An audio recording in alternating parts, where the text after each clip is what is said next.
దగ్గు, టీబీ కావచ్చు, 2 వారాల నుంచి దగ్గు, టీబీ కావచ్చు, టీబీ నిర్మూలన మనందరి బాధ్యత, టీబీ నిర్మూలన మనందరి బాధ్యత, టీబీ నిర్మూలించడంలో సమాజ భాగస్వామి అవసరం. మన పంతం టీబీ అంతం, మన పంతం టీబీ అంతం.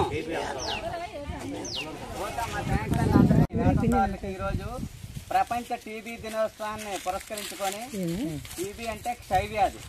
ఇది టీబీ వ్యాధి అనేది ఒకరి నుంచి ఒకరికి దగ్గినప్పుడు, తుమ్మినప్పుడు ఒకరి నుంచి ఇంకొకరికి వస్తుంది. అంచేత ఎవరైనా దగ్గు, జలుబు, జ్వరం ఇలాంటివి ఏమి ఉన్నప్పుడు ఏంటంటే దగ్గినప్పుడు, తుమ్మినప్పుడు చేతురొమ్మలు అడ్డు పెట్టుకోవడం, తువ్వాలు ఏదో అడ్డు పెట్టుకోవడం చేయాలి. దానివల్ల ఒకరికి కానీ టీబీ ఉంటే 10 మందికి అంటేస్తారు. అంచేత ఈ టీబీ అనేది ఏంటంటే లక్షణాలు, టీబీ తల లక్షణాలు ఏంటంటే కొంచెం మన పైకి వెళ్ళాల్సింది.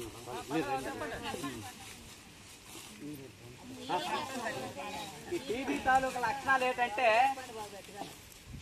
జ్వరం వస్తుందమ్మా, 2 వారాల నుంచి దగ్గు వస్తుంది, దగ్గుతో పాటు జ్వరం వస్తుంది, ఛాతీలో నొప్పి వస్తుంది, కఫంతో పాటు రక్త చీరలు పడతాయి. మనం బ్రష్ చేసినప్పుడు ఇలాంటప్పుడు దగ్గినప్పుడు మన కఫంతో పాటు రక్త చీరలు పడుతుంది. బరువు తగ్గుతారు, ఆకలి పట్టదు. ఈ 5 లక్షణాలు ఉంటే టీబీ వ్యాధి ఉన్నట్టుగా. మొన్న మనకి 91 మందికి ఎక్స్రేలు తీస్తే అందులో 6గురికి సిమ్టమ్స్ ఉన్నాయి, టీబీ వ్యాధి లక్షణాలు ఉన్నాయి. కానీ ఇంకా అది కన్ఫర్మ్ కాదు, మళ్ళీ వేరే టెస్టులు చేయాలి. అంచేత మీరందరూ కూడా మీకు ఎందుకు చెప్తానంటే, ఇప్పుడు కరోనా తర్వాత చాలామందికి ఊపిరితిత్తులు పాడైపోవడం, దగ్గు రావడం, జ్వరం రావడం, హార్ట్ అటాక్లు రావడం, పక్షవాతాలు రావడం ఇలాంటివన్నీ జరుగుతున్నాయి. మన అంచేత మీరందరూ ఏంటంటే ఈ టీబీ జబ్బు రాకుండా ఉండాలంటే ముందు ఎవరికి వస్తుంది? చుట్టా బీడీ కైని తిన్న వాళ్ళకి, దుమ్ము ధూళి ప్రదేశాల్లో పనిచేసే వాళ్ళకి, వీళ్ళకి ఎక్కువగా ఈ టీబీ జబ్బు అనేది వస్తుంది. అలాగే శరీరంలో రోగ నిరోధక శక్తి తక్కువ ఉన్న వాళ్ళకి టీబీ జబ్బు వస్తుంది. ఇవన్నీ రాకుండా ఉండాలంటే మనకు విజయంపేట హాస్పిటల్లో ఈ టీబీ జబ్బుకి మందులు ఉన్నాయి. అది ప్రైవేట్గా కొనుక్కుంటే 30,000 అవుతాయి. మనకి 6 మాసాలు కోర్సు ఉంది. అవి జాగ్రత్తగా ఆశా వర్కర్ ద్వారా, ఏ నమ్మకాల ద్వారా ఎవరికైతే ఆ కఫం పరీక్ష చేసుకుంటే కఫం పరీక్షలో తెలుస్తుంది, లేదంటే ఎక్స్రేలో తెలుస్తుంది. ఎక్స్రేలో ఏమైనా ఊపిరితిత్తులు నీరు పట్టిందా, వాటర్ పట్టిందా, దాని లేదా కఫం ఎక్కువ ఉందా, దాన్ని బట్టి ఈ టీబీ జబ్బు ఉన్నదా లేదనేది తెలుస్తుంది. అంచేత ఆ మందులు మనకి ఇంటికి తెచ్చే ఇస్తారు. అలాగని ఇదేదో మమ్మల్ని అమ్మ నాకు టీబీ జబ్బు అన్నారు, మా ఇంటికి రావద్దు ఇలా అనుకుంటారు. రేపు పొద్దున్న అది ప్రైవేట్గా చేసుకుంటూ ఇప్పుడు అంతా ప్రైవేట్కి వెళ్తే వ్యాపారం అయిపోయింది. తాగూరు సినిమా చూపించేస్తాం. అంచేత ఒక టీబీ జబ్బు వచ్చిందంటే 30,000-40,000 అయిపోతుంది. ఏమి లేదు, డెంగీ జ్వరం వస్తేనే 30,000-40,000 అయిపోతుంది. ఓ జ్వరం అని వెళ్తే పత్రాలు వెళ్తే 1000 రూపాయలు అయిపోతుంది. ఆ టెస్ట్ ఈ టెస్ట్ అడు ఫీజు మందులు కలిసి. అంచేత మనకి ఇక్కడ విజయంపేటలో కూడా టీబీకి ఉమ్ము పరీక్ష ఎక్కడ ఉంది, టెస్టులు ఉన్నాయి, డెంగ్యూ టెస్ట్కి మనకి ఇక్కడ కిట్లు ఉన్నాయి, మలేరియా టెస్ట్ ఉంది, టైఫాయిడ్, నీరుడి పరీక్ష అన్నీ కూడా ఇక్కడ మిషనరీలు వచ్చాయి, మంచి మిషన్లు వచ్చాయి. మీరు గవర్నమెంట్ సర్వీస్ని ఉపయోగించుకోవాలి. మీరు అందరూ ప్రైవేట్కి వెళ్ళిపోతే వ్యాన్ తగ్గిపోద్ది, అమ్మ అక్కడ ఏం చేస్తారంటే మనకు అవగాహన లేక, చాలామంది ఎవరు చెప్పిన వాళ్ళు లేక.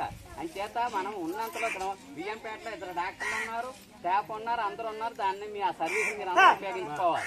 అంచేత మీరందరూ కూడా మనం అందరం కూడా 2025 కల్లా మన రాష్ట్రంలో టీబీ జబ్బు ఎలిమినేట్ అవ్వాలనే ఉద్దేశంతో ప్రభుత్వాలు పనిచేస్తున్నాయి.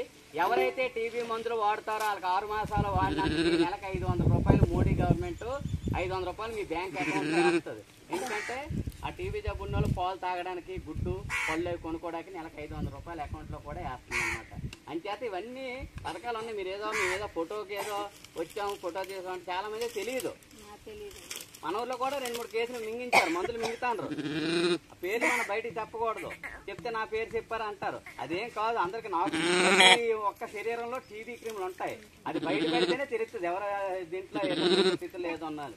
అంచేత వీలైనంత వరకు మీరు ఉపాధి పని చేస్తారు కాబట్టి ఎండాకాలం బీపీ షుగర్ ఉన్న వాళ్ళు కంపల్సరీగా బీపీ షుగర్ మాత్రలు వేసుకోండి, థైరాయిడ్ ఉన్న వాళ్ళు థైరాయిడ్ మాత్రలు వేసుకోండి, ఓఆర్ఎస్ ప్యాకెట్లు, మజ్జిగ, గంజి, బార్లీ ఇవన్నీ కూడా పట్టుకోండి, ద్రవ పదార్థాలు ఎక్కువ తాగండి. ఈ వేసవికాలంలో వడదెబ్బ తగలకుండా మీరందరూ కూడా నీళ్ళు ఎక్కువ తాగాలి. అంచేత మీరు ఈ వడదెబ్బకి ఏంటంటే కళ్ళు తిరిగి పడిపోయి శ్రోత అయిపోతారు. చుట్టలవి తాగడం మానేయండి. కైనాలు అయితే పని చేసినంత వరకు ఆ టైంలో చేయకండి. మగవాళ్ళు ఎవరికైనా మందు అలవాటు ఉంటే రాత్రిపూట చూసుకుంటే ఎండప్పుడు కానీ మందు తాగి పని చేస్తే గుండెలో దడ ఆల్ట్ వచ్చేసి పడిపోయే ప్రమాదం ఉంది. బీపీ షుగర్ ఉన్న వాళ్ళు కంపల్సరీగా మందులు వాడాలి, వేసుకోవాలి. అయిపోతే హాస్పిటల్కి వచ్చి తీసుకోండి. అందుకే మా అబ్బాయి తేలేదన్న మందు ప్రైవేట్గా వాడితే ప్రైవేట్ మందులు, గవర్నమెంట్ వాడితే గవర్నమెంట్ మందులు వేసుకోండి.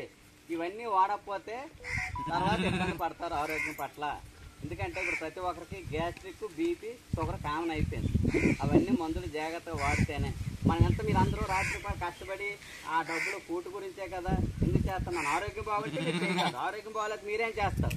అంచేత మీరు అందరూ ఆరోగ్యంగా ఉండాలని కోరుకుంటూ ఈ టీబీ జబ్బు పట్ల అందరూ అవగాహన కల్పించి ఏదైనా మీకు సమస్య వస్తే మీ ఊర్లో ఏఎన్ఎం గారు ఉన్నారు, ఆశా వర్కర్ ఉన్నారు, వాళ్ళు ఎందుకు రాత్రి పాలు ఇంటింటి తిరిగి ఏటి సమస్యలను అడుగుతారు. ఇవన్నీ తెలుసుకోవాలని కోరుకుంటూ సెలవు తీసుకుంటున్నాం. డాక్టర్ గారు ఉంటారు, ఒకసారి మీరు వెళ్ళినప్పుడు జూమ్ మీటింగ్